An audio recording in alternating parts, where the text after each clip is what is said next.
کہ تو ادھر ادھر کی نہ بات کر، یہ بتا کہ قافلہ کیوں لٹا، مجھے راہزنوں سے گلا نہیں، تیری رہبری کا سوال ہے۔ اگر ہر آدمی اپنی ذمہ داری ادا کر رہا ہے تو یہ جن کو بڑے مولوی بنایا، کیا صرف جلسوں میں ان کو جبے پہنا کے مسافر کرنے کے لیے بنایا؟ ان کو ہمارا تماشا دیکھنے کے لیے بنایا؟ اس لیے کروڑوں روپے کی گاڑیاں خرید کے دی ہیں ان کو کہ جب ہم پر مصیبت آئے تو تم چپ ہو کے بیٹھ جانا اپنے گھر میں۔ یہ جو بار بار جاتے ہیں لاکھوں لوگوں کو لے کے جلسے کرنے کے لیے دلی کے میدان کے اندر، بس صرف اس لیے کہ آپ پگڑیاں باندھیں اور بندھوائیں، مٹھائی کھائیں اور کھلائیں اور عید ملن کے پروگرام کریں اور کروائیں، یہ اس کام کے لیے آپ کو بڑا بنایا ہم نے۔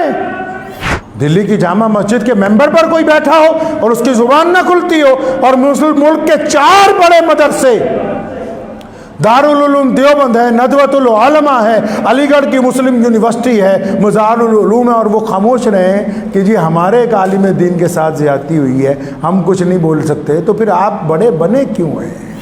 آپ پریس کلب آف انڈیا تک نہیں گئے جا کے ان ثبوتوں کو پیش کرتے کہ جناب یہ دیکھیے یہ زیادتی ہو گئی ہے، اس زیادتی کو رد کر دینا چاہیے، مسلمانوں کو بڑی تکلیف پہنچی ہے، مسلمانوں کے ساتھ ساتھ پورے دیش میں جو انصاف پسند لوگ ہیں ان کو تکلیف پہنچی ہے، آپ خاموش رہے۔ جھوٹا مقدمہ پڑ بھی گیا، اب سرکار کو تو پتہ ہے کہ بھئی انہوں نے ایک ہی کام کرنا ہے، وکیل کروا کے دینا۔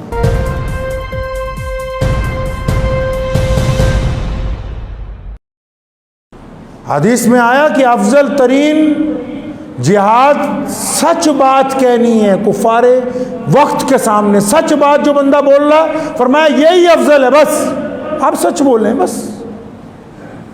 اور اس ملک میں تو سچ ان لوگوں کو بولنے کے لیے کہا جا رہا ہے جن لوگوں کے آب و اجداد نے اس زمین کو آزاد کروانے کے لیے اپنا خون دیا ہے، اپنی قربانیاں دی ہیں، پھانسی کے پھندوں کو چوما ہے، اپنے گھر بار برباد کروائے انگریز کے ہاتھوں میں، ان لوگوں کو کہا جا رہا ہے کہ بس صرف سچ بولا کرے، کم از کم صرف سچ بولا کرے، کہ آپ کے سچ بولنے سے مصیبتیں ٹل جائیں گی، آپ کے ایماندار ہونے سے بہت سی پریشانیاں ختم ہو جائیں گی۔ لیکن کہتے ہیں ہم نے سچ نہیں بولنا۔ پردھان تو مسلمانوں کا بننا ہے، لیکن جب مسئلہ آ جائے گا تو حمایت افسروں کی کرنی ہے۔ پردھان تو بننا ہے مسلمانوں کا، لیکن جب پنگا پڑ جائے تو حمایت کرنی ہے افسران کی، تاکہ وہ ان سے راضی ہو جائیں۔ تو پھر تمہیں کہا کس نے کہ تم مسلمانوں کے ذمہ دار بن جاؤ؟ میرے پاس کئی لوگ آئے کہ مولانا کلیم صدیقی صاحب کے بارے میں دوبارہ کچھ کہیں، تو میں نے کہا یہ تو سیاسی مسئلہ ہے۔ میرے پردادا رئیس الارار مولانا عبد الرحمن لدھیانوی رحمۃ اللہ علیہ نے بڑی تاریخی بات کہی، سن 1929 میں جب انگریز کی طرف سے قادیانیت کا زور بڑھا، کئی مولویوں نے کہا یہ ختم نبوت کا مسئلہ دینی ہے۔ فرمایا دینی صرف اس لحاظ سے ہے کہ یہ جھوٹی نبوت کا اعلان کرتا ہے، لیکن یہ مسئلہ سیاسی ہے۔ سیاسی کیوں ہے جی؟ کیونکہ انگریز مرزا غلام قادیانی کو پروجیکٹ کر کے یہ چاہتا ہے کہ مسلمان دیش کی آزادی سے پیچھے ہٹ جائیں، ہمیں زیادہ دیر تک اس ملک میں راج کرنے کا موقع ملے۔ فرمایا جب تک اس کو سیاسی طاقت سے جواب نہیں دیں گے مسئلہ حل نہیں ہوگا۔ اب یہ جو ملک میں مسائل چل رہے ہیں بڑے بڑے، یہ مذہبی مسائل نہیں ہیں، یہ سیاسی مسائل ہیں۔ اور حضور اکرم صلی اللہ علیہ وسلم نے مسجد نبوی کی چٹائی پر بیٹھ کر سیاست کی ہے، چٹائی پر بیٹھ کر، چاروں خلفائے راشدین نے بھی۔ اب اگر جھوٹا مقدمہ پڑ بھی گیا، اب سرکار کو تو پتہ ہے کہ بھئی انہوں نے ایک ہی کام کرنا ہے، وکیل کروا کے دینا۔ کئیوں کو میری یہ بات چبھ جاتی ہے کہ جی بڑے مولویوں کے خلاف نہ بولو۔ میں اس لیے کہہ رہا ہوں کہ بھائی اگر کسی کو قوم نے بڑا بنایا، کس لیے بنایا؟ گھر میں باورچی خانے میں جس کی ڈیوٹی ہے کھانا بنانے کی نا، شام کو نہیں پہنچیں گے تو ناراض نہیں ہوں گے آپ؟ گھر میں مرد کی ڈیوٹی دولت کما کے لانے کی ہے، وہ خالی ہاتھ آئے گا، آپ ناراض نہیں ہوں گے؟ مدرسے میں مدرس کی ڈیوٹی تعلیم دینے کی ہے، وہ نہیں پڑھائے گا تو آپ ناراض نہیں ہوں گے؟ امام کی ذمہ داری وقت پہ نماز ادا کرنے کی، وہ نماز نہیں پڑھائے گا تو آپ کیا ناراض نہیں ہوتے؟ پولیس کا کام لا اینڈ آرڈر کو مینٹین کرنا ہے، وہ نہیں کرتے تو کیا آپ حکومت سے ناراض نہیں ہوتے؟ اگر ہر آدمی اپنی ذمہ داری ادا کر رہا ہے تو یہ جن کو بڑے مولوی بنایا کیا صرف جلسوں میں ان کو جبے پہنا کے مسافر کرنے کے لیے بنایا؟ ان کو ہمارا تماشا دیکھنے کے لیے بنایا؟ اس لیے کروڑوں روپے کی گاڑیاں خرید کے دی ہیں ان کو کہ جب ہم پر مصیبت آئے تو تم چپ ہو کے بیٹھ جانا اپنے گھر میں؟ اس لیے بنایا ہے کیا؟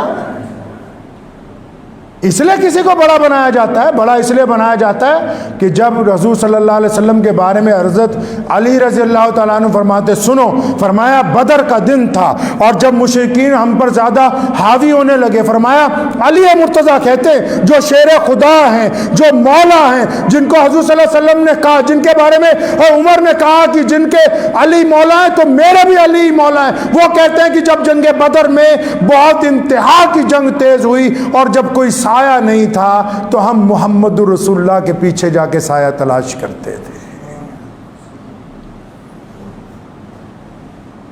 تو کس لیے بنایا؟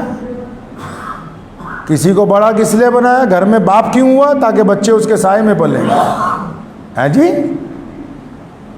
ہم نے M P M L A کیوں بنائے؟ تاکہ وہ ہماری قیادت کریں گے، وہ ہماری زبان بولیں گے جا کے پارلیمنٹ میں، وہ ہماری باتیں پارلیمنٹ تک پہنچائیں گے، وہاں جا کے بتائیں گے کہ ہمارے ساتھ ظلم ہوا ہے، زیادتی ہوئی ہے، کیا بات ہوئی، وہ کہیں گے اپنی زبان سے۔ یہ جو بار بار جاتے ہیں لاکھوں لوگوں کو لے کے جلسے کرنے کے لیے دلی کے میدان کے اندر، بس صرف اس لیے کہ آپ پگڑیاں باندھیں اور بندھوائیں، مٹھائی کھائیں اور کھلائیں اور عید ملن کے پروگرام کریں اور کروائیں، یہ اس کام کے لیے آپ کو بڑا بنایا ہم نے؟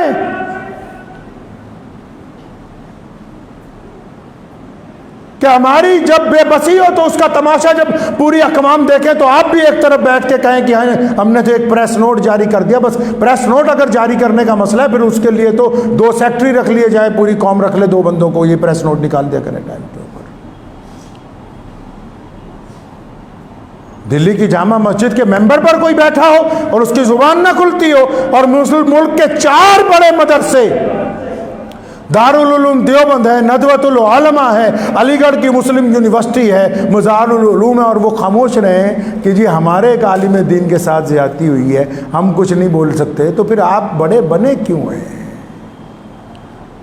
کوئی آپ کے بغیر ایسا تو نہیں کہ قوم نہیں چلے گی، ایسا بھی نہیں ہے۔ میں نہیں رہوں گا تب بھی مسجد آباد رہے گی، تو ایسا تو نہیں ہے کہ کسی کے بغیر دین نہیں چلے گا، اسلام نہیں چلے گا۔ مجھے بہت سارے لوگوں نے روکا کہ ان لوگوں پہ اعتراض نہ کرے، کیوں، کیا وجہ ہو گئی، پتہ تو لگے۔ کیا ہمارا کام ایک وکیل کروا کر دینا ہے، اسی میں آپ ہم پہ احسان چڑھا رہے ہیں کہ وکیل کروا دیا ہے؟ آپ جا کے ملتے وزیر اعظم کو، کیونکہ ہم اس ملک میں جس طرح اور لوگ بستے ہیں ہم بھی برستے ہیں، آپ جا کے اپنی بات کرتے، آپ نے وقت ہی نہیں مانگا۔ آپ یو پی کے وزیر اعلیٰ کو ملتے، جا کے اپنی بات تو رکھتے، آپ نے وقت ہی نہیں مانگا۔ آپ پارلیمنٹ کی سب کمیٹیوں کے ساتھ ملاقات کرتے، ان کو بتاتے کہ یہ جو مقدمہ درج ہوا مولانا پر، جھوٹا مقدمہ درج ہو گیا، آپ گئے ہی نہیں اٹھ کے۔ آپ پریس کلب آف انڈیا تک نہیں گئے، جا کے ان ثبوتوں کو پیش کرتے کہ جناب یہ دیکھیے یہ زیادتی ہو گئی ہے، اس زیادتی کو رد کر دینا چاہیے، مسلمانوں کو بڑی تکلیف پہنچی ہے، مسلمانوں کے ساتھ ساتھ پورے دیش میں جو انصاف پسند لوگ ہیں ان کو تکلیف پہنچی ہے، آپ خاموش رہے۔ تو کہیں نہ کہیں یہ ضروری نہیں ہے کہ جو لوگ سیاسی طور پر ہمارے مخالف ہیں صرف انہی کا قصور ہے، ان کا قصور نہیں ہے، قصور ہمارا بھی ہے۔ جن لوگوں کو ہم نے اپنا قائد بنایا ہے، جن کو ہم نے اپنا لیڈر بنایا، جن کے ہاتھ میں ہم نے اپنی تقدیر کی رسی پکڑا دی، تو انہوں نے ہمیں ہی نظر انداز کر دیا۔ کسی نے کہا نا، وقت بھی ہو گیا ہے، کہ تو ادھر ادھر کی نہ بات کر، یہ بتا کہ قافلہ کیوں لٹا۔ کسی نے اپنے قائد سے کہا، لیڈر سے، کہ تو ادھر ادھر کی نہ بات کر، یہ بتا کہ قافلہ کیوں لٹا، مجھے راہزنوں سے گلا نہیں، تیری رہبری کا سوال ہے۔ دعا کیجیے اللہ مجھے اور آپ کو اس پہ عمل کی توفیق عطا فرمائے۔ وآخر دعوانا الحمدللہ رب العالمین۔